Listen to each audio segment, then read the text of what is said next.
Couple things that you need to start making blades. One, you need to have a gravity condenser and a quantum navigator.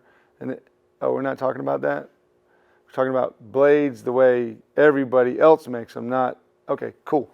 Hey y'all, in this video, I'm going to be talking about some of the things, maybe 5 things, maybe more than 5 things that you need to get started in bladesmithing.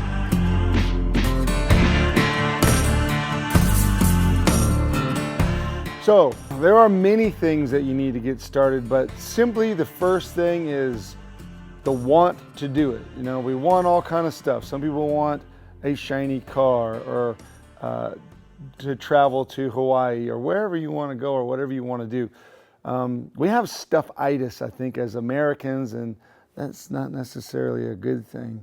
So you have to have the mindset. You have to want to do this, and you have other things in your way. What are the things that might be in your way? Well, I want to be a bladesmith. I want to learn how to forge knives and make tools, and I want to enjoy this and get into this craft, but I don't have any money. Well, forget all that. That doesn't matter.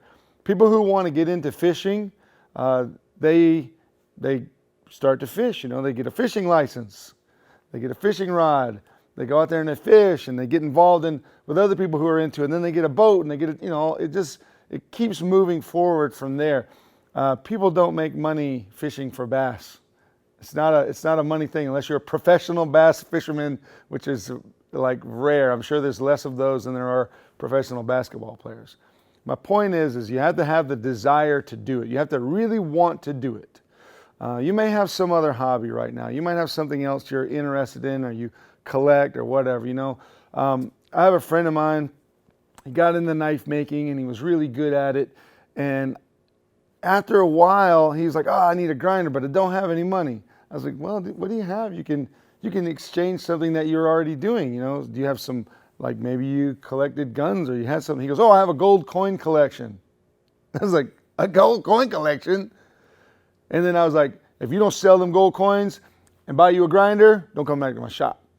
Well, he did. He sold those gold coins. He bought 2 grinders, and within 9 months, every chef in Charleston knew this man because he was making chef's knives, and they were getting them and using them and giving him feedback. So that helped. He engaged the thing he wanted to do.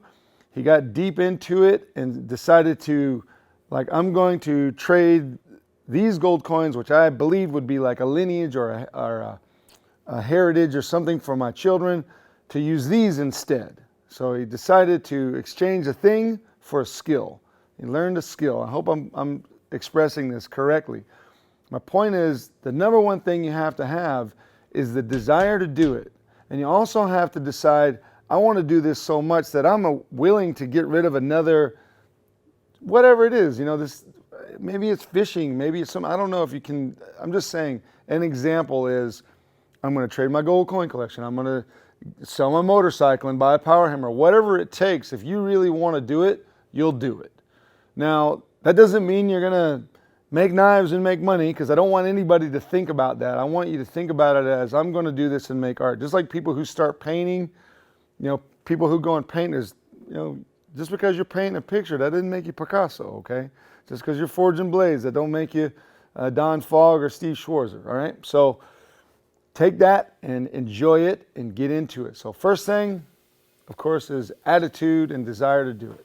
Second thing you have to have, I don't really like to number these things because I'm going to probably get more than I need. So let's just say another thing. How about that? Another thing that you need to have. Have a place to do it in.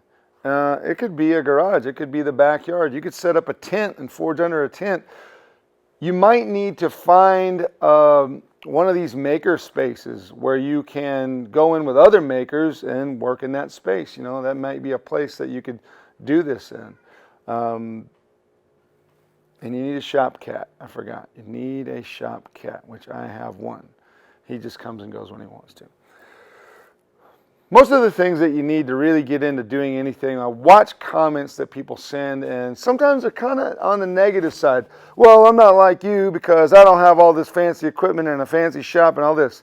I didn't either. I had the desire to do it. I had an anvil that I had bought in a I bought a bunch of tools from a guy. It was like $200, and that anvil happened to be in there. It sat around for a couple years until I decided I needed to use it. And I learned how to forge, and then I started using that very anvil, which was not perfect. It was banged up, it was beat up, but I made it work. Someone had been using it to cut things on with a cutting torch, so it was scarred up pretty bad. But I fixed it, I ground it down. I used that anvil for years. I made hundreds of knives on that anvil. I did not have a power tool. I did not have a press. I didn't have a power hammer, and I didn't have a press. I just made it work because I wanted to do it more than anything else. But more importantly than that, I got an education. I learned from other makers. Actually, we need to put this part in front of this second part. The second thing. Let me get straight on. Second thing, but not so much necessarily in order, is you need information. Now, when you look out there, there's a lot of mythological information on bladesmithing and making knives, and especially swords. Swords has the most mythological information that exists. So that's going to be a hard one. You have to navigate that. You have to use uncommon sense and navigate that minefield of knowledge. And remember, just because someone says it's a fact doesn't mean it's true. Okay? So when you're learning how to forge blades, find teachers that not only are the best, but are the best at explaining to you directly. Don't learn with people who say, well, I used to do this, but I'm going to show you this way. That doesn't make a lot of sense. That's saying, here, use this thing that I don't use anymore because I found a better way.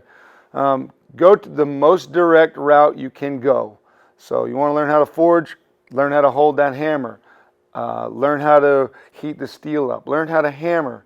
Learn how to, very simple things, and build on that information. Don't worry about what kind of steel, I need this, I need this, do deconstruct. Don't have an idealistic view of what your shop should look like. Just start with information. And the more information you have, that's solid information, that's good information, the better you're going to make that transition right into doing what you want, which is bladesmithing and forging knives. So information is one of the keys, one of the most important things. The most valuable commodities that you have are time, and then concerning bladesmithing is information. So don't be afraid to pay for that information. Don't be afraid to ask a bladesmith, to go and take a class. Take a class is great. That way you can learn, oh, I need this, I need this. I don't need those things. I just need some simple things, and here's some simple techniques that I can take and improve on and practice and get better at. And over the years, I've watched many bladesmiths come through my shop, and their names getting written up on that wall, and behind it says, Master Bladesmith. Not because I wrote it there, but because they presented their work before their peers, and they were judged to be a master of their craft by their peers. So no one becomes a master bladesmith by just banging on stuff in their shop and saying, oh, I'm a master of this. That's kind of, that's, I don't know, video game stuff.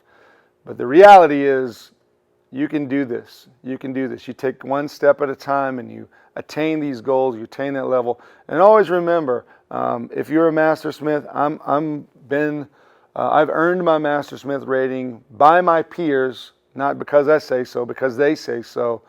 But that just means to me that I have the basics of information, the basics of learning. Here, I got all the basics down. Now I really get busy. Since 2007, that's when I earned the rating of Master Bladesmith in the American Bladesmith Society. I took that as, here's the beginning of my learning. And it really was, because from then on, I feel like I've gotten better and better every year. So number 3, I keep saying numbers, but I keep also saying I'm not going to use numbers. Let's abandon the number system. The next thing is, once you've decided you're going to do it and you've accepted that you need the information, put that into practice. What do you need? You need a space. You need a space to do this in. You need a hammer. You need an anvil, and you need fire. Whatever your source for fire is, I always recommend propane because that's easy. You need some basic tools. Basic tools is anvil, hammer, fire. Okay, this is simple. From this, really, you can do anything you want to. if you allot the time to do it. Do you need a grinder? Well, if you want to get better, grinding is like the quantum leap part of it. So you could use a side grinder, hand grinder, files. You can do all that, and that's not a bad way to do it. I have made knives that way. I've made beautiful knives that way. If you watch any tutorials on the way that the art of the Japanese sword, the samurai sword, there's one that's about Yoshindo Yoshihara. Watch him forge this blade. I mean, it is incredible. It is very emotional. It's really cool to watch. He's using hand tools to clean it up and finish it. But yes, you could do that. Now, if you want to go a little more advanced, like I was talking about, taking some of your old crap and selling it, whether that be old coins or old guns or whatever you got, exchange those things. Sell your motorcycle. I know that sounds really terrible, but do that and buy some tools and get into it for real. That doesn't mean, don't in any way think I'm going to make knives it's really difficult to sell stuff. It's really difficult to make stuff of a quality to sell it. Make it to learn. Make it to get into it. Make it to get better. Make it to sharpen your skills and sharpen yourself. But the tools you need are hammer, anvil, and fire. I always recommend propane. And I probably said that several times already. So those are the three simple things, but a space to put them in, and those are things you have to figure out. Another thing that you need, of course, is materials. What are you going to use? We're going to forge steel. So you can have fun with scrap and not knowing what that is, and I've done that before too. That's a lot of fun, but you have to do some research. It's not easy, so you do research. You find out, what is this material? How does it work? There's a lot of variables within that. But the truth is that high quality carbon steel to forge blades out of is not very expensive. You can buy a stick of 80 CRV2, 1/4 inch thick, 1.5 inches wide. That makes a big knife for about 40 bucks. So that's not very expensive if you think about it. Then you have something that's good and consistent. Consistency is the key. Especially with this, if you want to get better, hold your hammer the same way, hit the steel the same way. Use the same steel. Don't use a bunch of different stuff. If you want to go out there and play with all kind of stuff, railroad spikes and cable and all that, by all means do it and enjoy it and have fun with it. You will learn a lot, and that's a fun thing to do. It's messy, and sometimes the results are disappointing, but you will have fun and you will learn. So you can do that. And you can find that stuff anywhere. The scrap yards all over. We make more trash probably than, we have a lot of trash in our country. So it's a lot of trash metal. There's a lot of old cars. There's a lot of old parts. See if that works for you. Have fun. I just recommend getting a high quality steel that is consistent and use that over and over and over again. You will get better faster by doing that instead of grabbing every piece of rusty junk that you find laying on the side of the road. And even worse is having your friends, hey, I've got 2 leaf springs. I'm going to bring you 2 of them, and you make a knife for me and a knife for you. See, material is pretty cheap. And I tell friends like that to keep their own junk. Another thing, probably overall, once you begin moving in this direction, it's like we're a stuff culture, and one of the things I'm trying to encourage here is changing the dynamic of a culture to be makers. So take some of your stuff and sell it and buy some tools that you could make with and you can learn with and you can enjoy this craft, you can enjoy this process. I can't emphasize that too much. I can keep saying it over and over again. Also, education. Find someone to learn with. Take classes. You can join the American Bladesmith Society. You become an apprentice bladesmith. There's a progression in that society where I went through it. It's a culture of makers, and you level up. 3 years you can test for your journeyman. If you pass that, 2 more years you can test for your masters. If you pass that, then share that information and get better and better and better. Keep doing it, moving forward, and enjoy the process.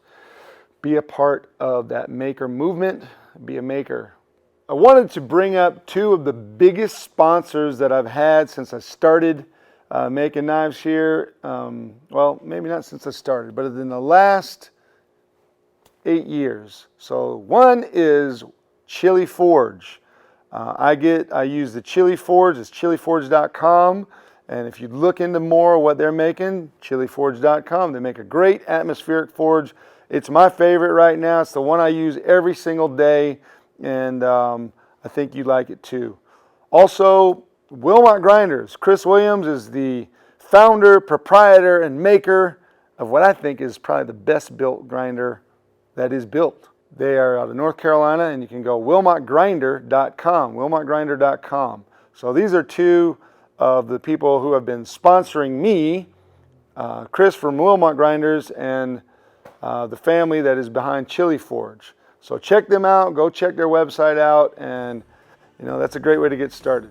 So subscribe, leave a comment, give us a thumbs up, and have a great day. You can be smart. Unfortunately, I'm not very smart, even though I look smart. And another thing you probably need a shop cat.